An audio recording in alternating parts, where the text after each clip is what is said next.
Now, the whole reason I started on YouTube to begin with was to question Scientologists and to see, you know, what the hell? Because it just seems so strange to me. And the thing that I was struck most by was their arrogance. Um, if you watch any videos of Mark Bunker, or not, you can even just watch the anonymous protests. People who would just ask questions. They'd be called wogs. You know, they're less than the Scientologists. Scientologists would come, what are you afraid of? What are you afraid of? You know, you're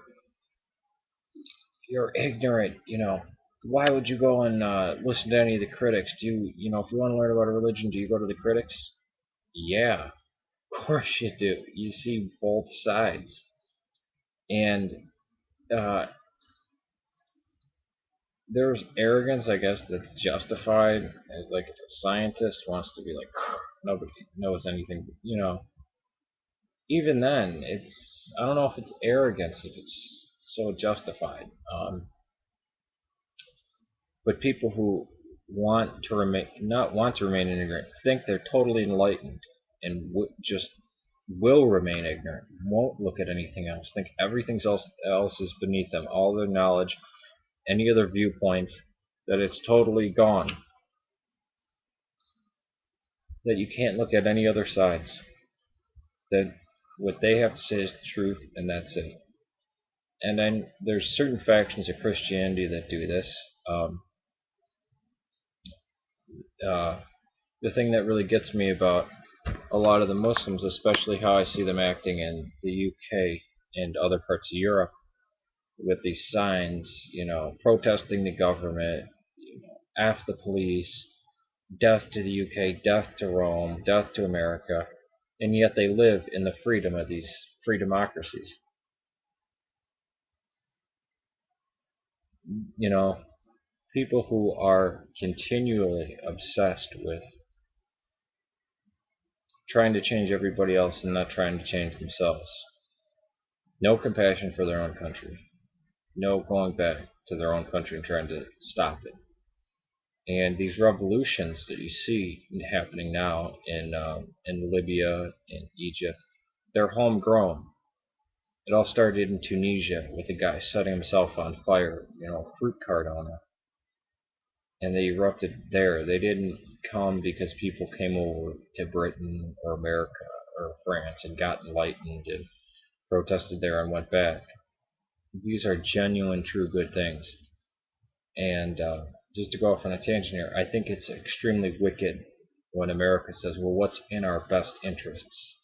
Do we really want to support democracy? Is it our best interest? America should spread democracy throughout the world, Jeffersonian democracy. Um, I brought that up so I had to mention. But the arrogance of these cults, like Islam, that claims everybody else is filthy and beneath them, and they're the best ones. Everybody else's wives and mothers are whores, basically, because they don't adhere to Islam. And the thing that really got me in this was Scientology and then the Mormons. Uh, the Mormons have been proved wrong pretty much from their conception.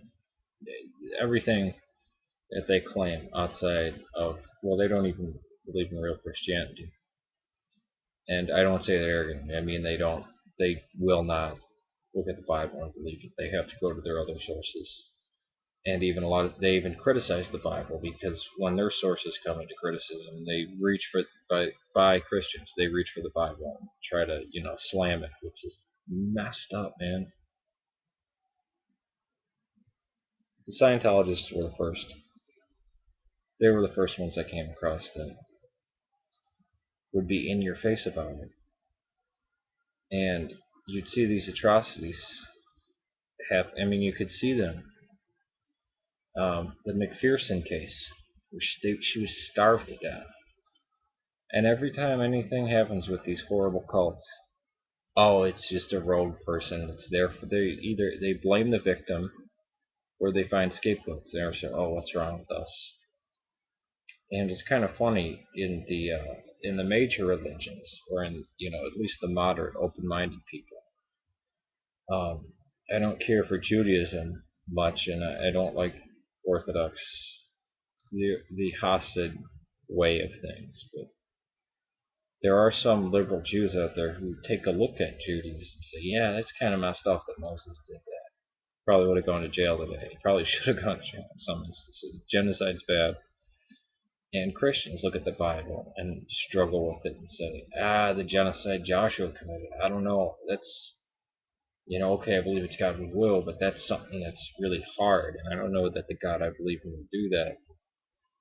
There's a wrestling with God, which is what Israel means, one who wrestles with God, which is, I think, the mark of the true believer, instead of fanaticism. Fanaticism, these people who go out blind faith isn't faith. You've already made up your mind. There's no other reality for you. You're dead.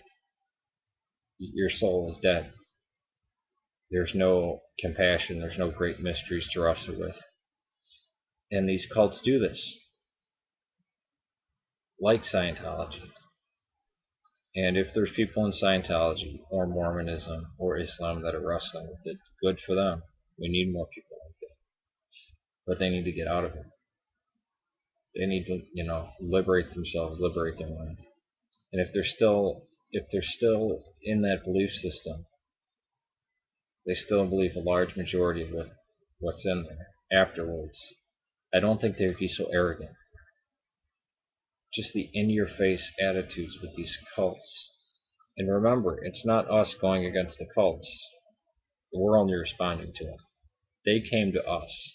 They knock on our doors. They claim that our way of life is an abomination, that our creeds are corrupt.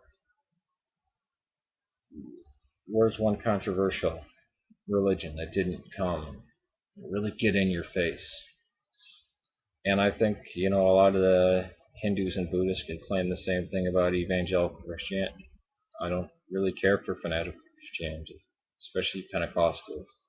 But a lot of that, again, I would section off that into cults, like the Jehovah's Witnesses, Seventh-day Adventists. We really see this in a lot of Protestantism. Well, they'll go to a Catholic who's minding their own business and really try to beat them up with doctrine and dogma and Bible verses, at the same time claiming they don't believe in doctrine and dogma. And my message to all of them is stop being Scientologists. And anybody who wants to get a good view of Scientology, go watch Mark Bunker's videos. Watch how the people act and watch what they actually say and what they'll admit to. Or Tory Magoo. But really, Tom Cruise, you would think that they distance a guy like that. You can see the real Scientology in Tom Cruise, but no, they hold him as, hey, this guy's this their role model. Or look at their leaders like David Miscavige. Look at Ajim Chowdhury. Look at the leaders of the Mormon Church. It's just pouring with arrogance. So I think that's the main mark of the cult, is just this extreme, excessive arrogance. I don't know if arrogance could ever not be excessive or extreme. But I'm definitely fallible. This is probably going to kill me. It's a bad decision. It's stupid. I still smoke. I post up my what's going on with my Suboxone treatments. Would these people ever do the same? Would it be acceptable for a Mormon or a Scientologist or a Muslim to say, yeah, I'm on Suboxone, I'm struggling with this? And that's not pride in saying that, because you can take no pride in saying, I'm drawn to something that's going to kill me. They're drawn to something that's going to totally corrupt them and kill them. But they won't even look at them. They won't look at themselves. And there's probably a lot of things where my views are going to change. My views did change, as you saw. As an atheist, socialist. Now I don't agree with that. But if I look back on my videos, I'm not going to say, oh, I was a real fanatic. I don't think I was a fanatic even when I was an atheist. I disbelieved for the right reasons. And probably before, when I was a believer, I believed for the wrong reasons, out of fear. Now to me, I don't pray to go to heaven, not to go to hell. I don't care about heaven. I pray because it's from me. And that's it. So, it's my little diatribe on the cults and Scientology. And to all the people, stop being Scientologists. And that's what I try to stop being every day.